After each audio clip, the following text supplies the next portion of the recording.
Meus amados irmãos, a paz do Senhor Jesus a todos. Hoje nós vamos falar sobre Neustan. Você sabe quem foi Neustan? Com certeza não, mas eu lhe garanto uma coisa, você vai gostar do assunto.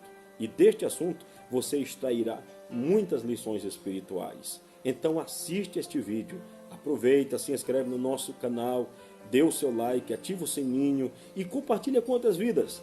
Deixe Deus lhe usar para outras vidas também serem abençoadas. E aqui está o nosso link onde você pode nos acompanhar pelo Facebook e também pelo Instagram.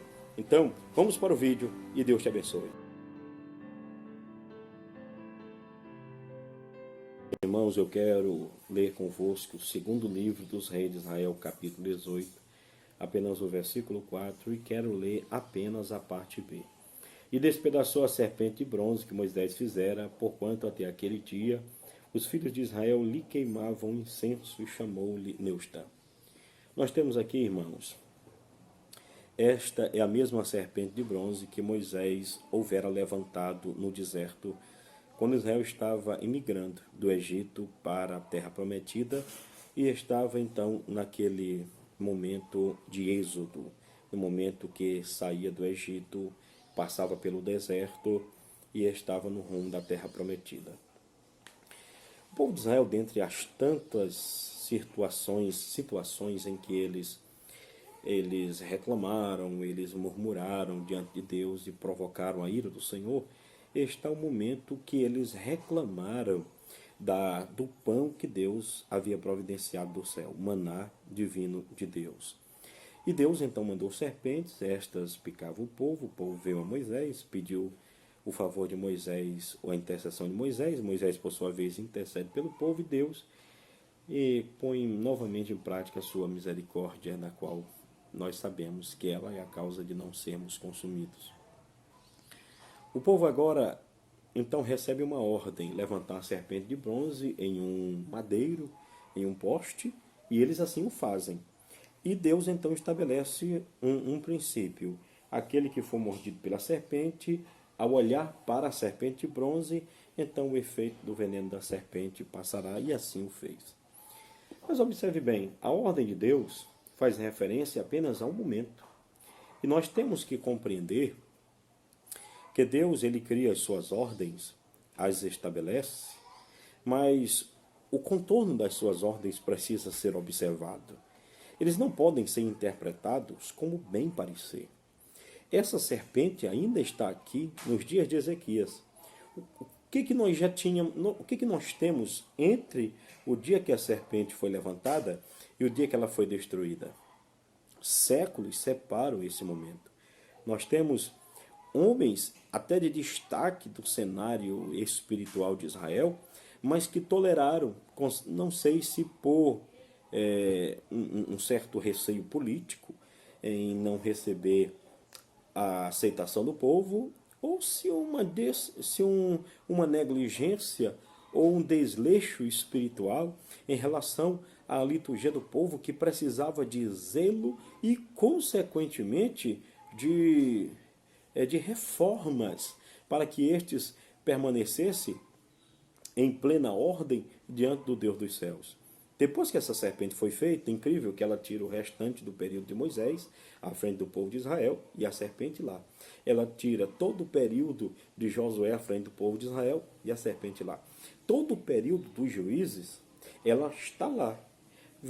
Tem Gideão, Sansão, Jefté, Eude e outros juízes mais, inclusive o próprio Samuel, que foi um homem que a Bíblia, lá no livro do profeta Jeremias, se não me falha a memória, é lá que Samuel é colocado como um dos 3 homens de destaque do cenário. Ezequiel é colocado Daniel,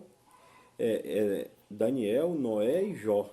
Mas lá em Jeremias o nome de Samuel é acrescentado. Mas mesmo assim, esse não tira a serpente de bronze. Saul, nesse quesito religioso, ele só tem uma falha quando ele procura a feiticeira de Endor. No entanto, nessa questão de paganismo, de rituais pagãos, ele tinha uma certa preocupação em manter a ordem. Davi não se fala. Davi foi o rei mais padrão que Israel teve, diante de toda a sua história monárquica. Salomão tem a sua falha nessa área de paganismo lá no final da sua vida, mas todo o corredor da sua história, ele é marcado por zelo. Roboão já é aquele rei mais desajeitado, mais imaturo, mas também tolera. E uma sequência de tolerância vem se desenvolvendo diante do corredor da história monárquica de Israel.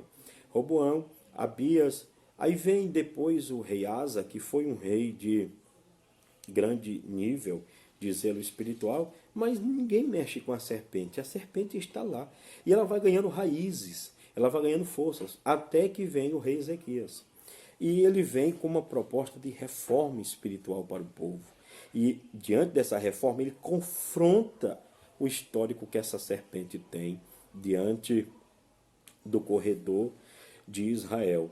E ele, na reforma, ele tira, com certeza, oposições se levantou, foi confrontado, porque no contorno dessa serpente, com certeza, haviam pessoas que estavam alimentando e fortalecendo uma crença nessa serpente. Observe bem, no detalhe, que a Bíblia chega a dizer que eles queimavam incenso à serpente. A queima do incenso era feita em um compartimento do tabernáculo que era chamado de o santo lugar. E o altar do incenso, que era o altarzinho pequeno, ele ficava na entrada do Santo dos Santos e ele queimava a todo tempo o incenso aromático que enchia todo o tabernáculo, a parte fechada do tabernáculo, que era ocupada pelo santo lugar e pelo Santo dos Santos. E o altar do incenso representava a glória de Deus no meio do povo.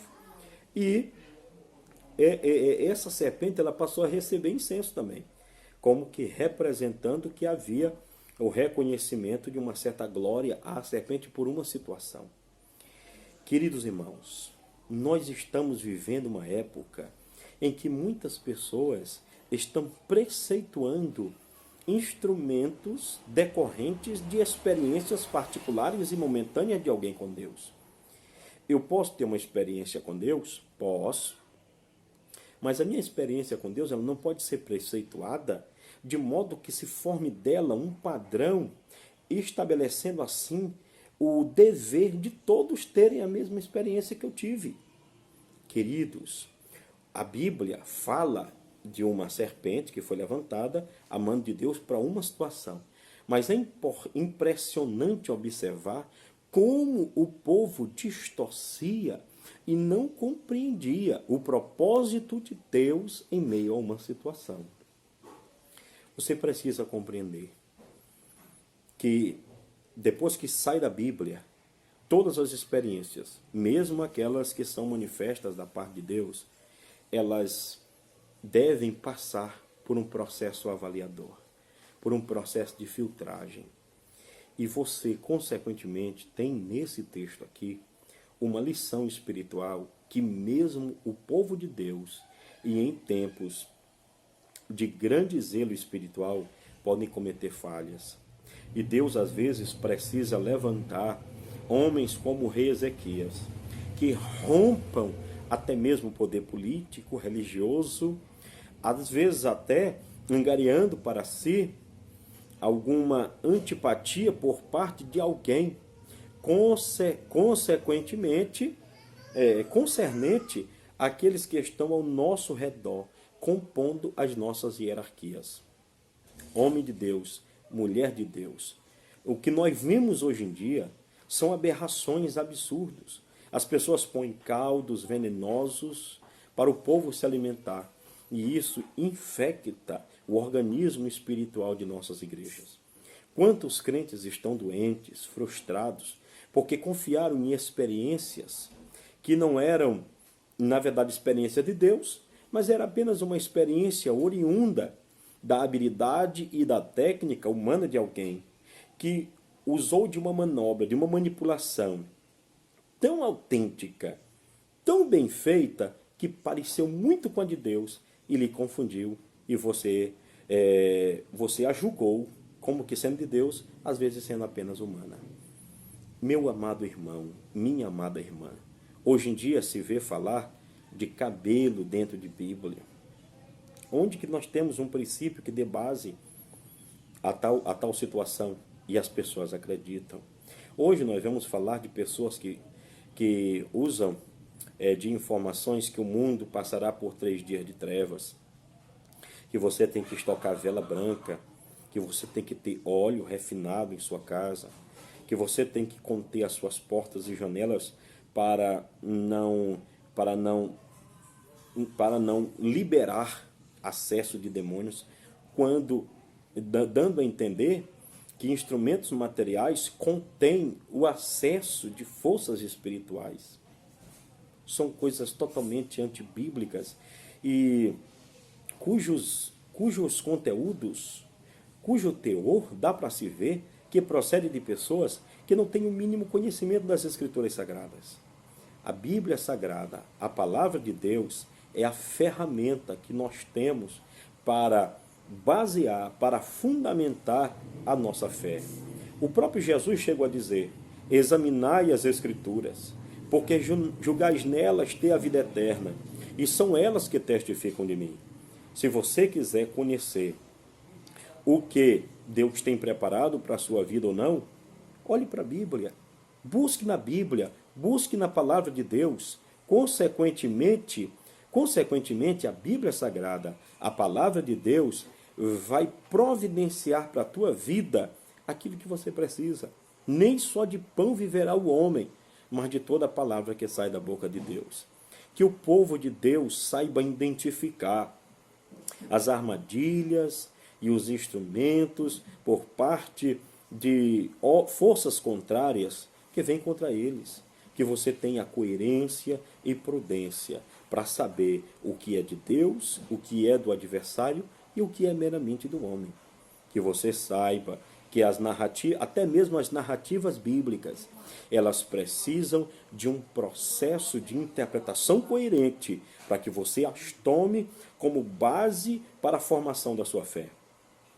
Que Deus nos abençoe, que Deus nos ajude e que este texto bíblico, falando sobre Nehushtan, seja, na verdade, mais um episódio para instrumentalizar-nos para escolhermos bem as nossas bases de fé. Que Deus nos abençoe, que Deus nos guarde no seu eterno amor. Amém. Se inscreva no nosso canal do YouTube e ative o sininho para que você seja notificado das mensagens publicadas no nosso canal. Deus te abençoe. Deixe Deus lhe usar e seja abençoado por Ele. Siga também a nossa página no Facebook. Na mesma nós estaremos ministrando sempre a Palavra de Deus e a tua vida pode ser abençoada pela ministração da mesma. E nos siga através do Instagram e seja abençoado pelas mensagens que ali são postadas. Com certeza, bênçãos estão reservadas e dispensadas da parte de Deus para a tua vida.